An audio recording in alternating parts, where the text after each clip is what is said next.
للاسف هذا هو المنتخب الجزائري اللي باش يشارك في كاس العالم. شوف تحب تنتقدني انتقدني، لكن هذا هو اللي موجود.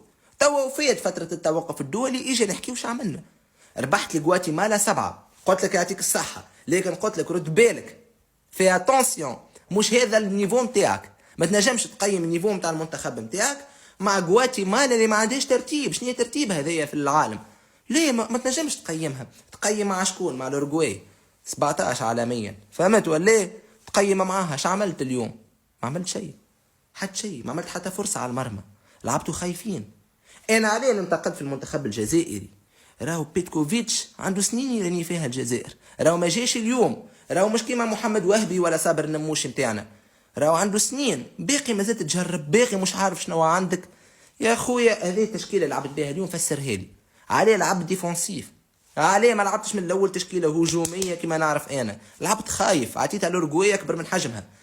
في بالك ولا في كاس العالم شكون مستنيك؟ الارجنتين راهي ثاني، مركز الثاني عالميا. ايش نمشي تدير؟ نحي، اسمعني، نحي العاطفه على جنب. رايك انت الشخصي في اداء المنتخب اليوم في فتره التوقف الدولي؟ اكتبونا في التعليقات.